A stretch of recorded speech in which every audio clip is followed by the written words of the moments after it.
سوائے اس کے جس نے اس ہستی کو بنایا ہے۔ بس میں وہ پھر دہراتا ہوں، حضرت خواجہ محمد یار فریدی آپ فرماتے ہیں حقیقت محمد دی پا کوئی نہیں سکدا، اے تھاں چپ دی جائے اعلیٰ کوئی نہیں سکدا۔ آقا دو جہاں کی حقیقت اللہ نے پردوں میں رکھی، اللہ پاک اس حقیقت کی معرفت ہمیں نصیب فرمائے۔ وما علیہ الا البلاغ۔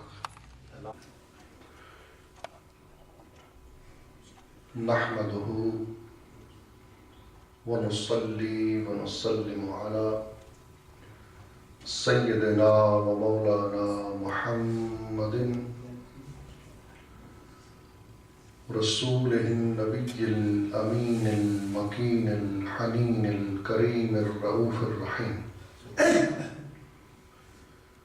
أما بعد فأعوذ بالله من الشيطان الرجيم، بسم الله الرحمن الرحيم، حاميم والكتاب المبين، إنا أنزلناه في ليلة مباركة إنا كنا منذرين فيها يفرق كل أمر حكيم، صدق اللہ مولانا العظیم۔ اللہ رب العزت کا بے حد و حساب شکر ہے جس کی توفیق، رحمت اور اذن سے ہم اس مبارک دن میں اسی کی رضا کے حصول کے لیے اس کے پاک گھر میں ایک دفعہ پھر حاضر ہیں۔ اللہ رب العزت ہماری اس حاضری کو اپنی بارگاہ میں شرف قبولیت عطا فرمائے اور ہمارے لیے بخشش، مغفرت اور نجات کا ذریعہ بنائے۔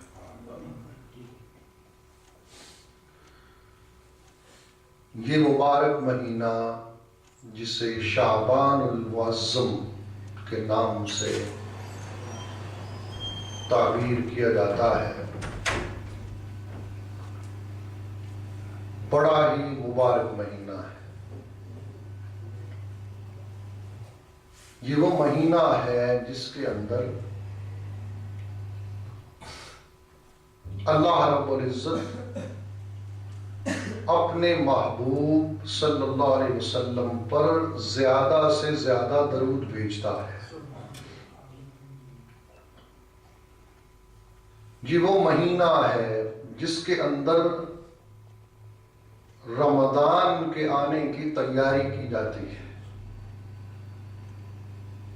اور یہ وہ مہینہ ہے جس کے درمیان میں ایک ایسی رات ہے جو بڑی ہی برکتوں اور رحمتوں والی رات ہے، جسے ہم اپنی زبان میں اور عرف عام میں شب برات کہتے ہیں۔ شب برات 15 شعبان کی رات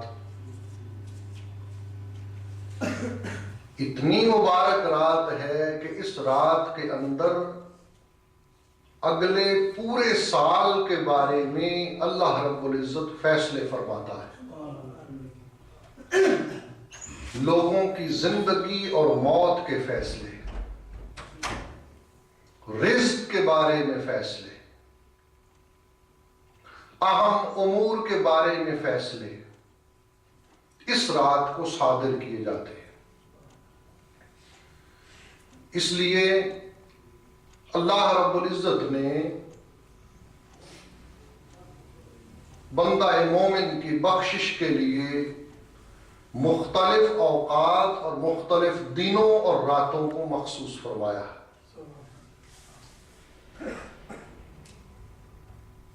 اور حدیث پاک ہے، فرمایا فرشتوں کی بھی 2 عیدیں ہیں، مسلمانوں کی بھی 2 عیدیں ہیں۔ 2 عیدیں ہم مناتے ہیں، 2 عیدیں فرشتے مناتے ہیں۔ فرشتوں کی 2 عیدیں اللہ نے رات کو رکھی، کیوں کہ فرشتے نظر نہیں آتے، تو ان کی عید بھی رات کے اندھیرے میں رکھی، اور مسلمانوں کی عیدیں دن کو رکھیں، اس لیے کہ ہم ایک دوسرے کو بھی دیکھتے ہیں اور دن کے اندر بھی اجالا ہوتا ہے۔ رات کی 2 عیدیں جو فرشتوں کے لیے ہیں، ایک شب برات اور ایک شب قدر، 15 شعبان اور رمضان المبارک کے آخری عشرے کی تاک راتوں میں سے ایک رات شب قدر۔ یہ 2 راتیں، شب برات اور شب قدر، یہ دونوں فرشتوں کی عید ہے، اور عید الفطر اور عید الاضحیٰ جو مسلمان مناتے ہیں، یہ مسلمانوں کی عید ہے۔ تو اللہ رب العزت نے دن مخصوص کیے، وقت مخصوص کیے، اور ان دنوں اور راتوں کو اللہ پاک نے برکت والے دن فرمایا، جیسا کہ اسی رات کو قرآن کہہ رہا ہے لیلۃ مبارکہ، برکت والی رات۔ جو میں نے آیت سورہ الدخان کی تلاوت کی، انا انزلناہ فی لیلۃ مبارکۃ، شب برات کو اللہ پاک نے برکتوں والی رات قرار دیا، اور صحابہ کرام کی ایک جماعت حضرت اکرمہ رضی اللہ تعالی عنہ سمیت اس بات کی قائل ہے کہ لیلہ مبارکہ سے مراد شب برات ہے۔ ذہنوں میں سوال یہ پیدا ہوتا ہے کہ دن بھی سارے اللہ کے، راتیں بھی ساری اللہ کی، تو کیا وجہ ہے اللہ نے بعض دنوں کو اور بعض راتوں کو بعض دنوں کے اوپر فضیلت عطا فرما دی؟ سمجھ لیں کہ صرف دن اور رات اور وقت کی بات نہیں، اگر ہم قرآن کا، شریعت کا، دین کا، سنت کا بالاستیعاب مطالعہ کریں تو ہمیں پتہ چلتا ہے اللہ نے بہت سارے پہلوؤں سے بہت ساری چیزوں کو دوسروں پر فضیلت عطا فرمائی۔ مثلا دنیا کے اوپر پہاڑ تو کئی ہیں، مگر اللہ پاک نے جو درجہ اور مقام کوہ طور کو عطا فرمایا وہ باقی پہاڑوں کو نہ عطا فرمایا، کہ جب موسیٰ علیہ السلام وہاں اللہ سے ملاقات کے لیے گئے، اللہ پاک نے فرمایا موسیٰ فخلع نعلیک، اپنے جوتے اتار دے، انک بالوادی المقدس طویٰ، تو ایک بڑی مقدس وادی میں آ پہنچا ہے۔ تو زمین تو ساری اللہ کی ہے، مگر کچھ ٹکڑے اور کچھ حصے ایسے ہیں جن کو اللہ نے برکت والا بنا دیا ہے۔ پہاڑیاں ساری اللہ نے بنائی، مگر جب صفا اور مروہ کی بات آئی، اللہ پاک نے فرمایا ان الصفا والمروہ من شعائر اللہ، بے شک صفا اور مروہ دونوں میری نشانیاں ہیں، اللہ کی نشانیاں ہیں۔ پتھر دنیا پر کئی موجود ہیں، مگر وہ پتھر جس کو خانہ کعبہ کے اندر نصب کر دیا گیا، حجر اسود، جو مقام اور درجہ اور شان اس کا ہے وہ کسی اور کا، کہ جو گناہگار اس کو جا کر چوم لے وہ پتھر اس کے گناہوں کو سک کر لیتا ہے، اس کو گناہوں سے پاک کر دیتا ہے، چوس لیتا ہے اس کے گناہوں۔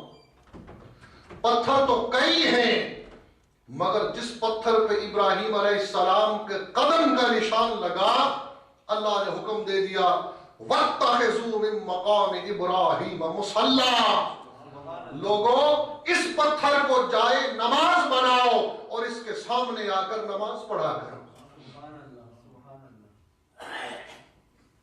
مسجدیں تو دنیا میں ساری ہیں، عام مسجد میں جا کر نماز پڑھی جائے تو 27 گنا زیادہ ثواب ہے جماعت کے ساتھ۔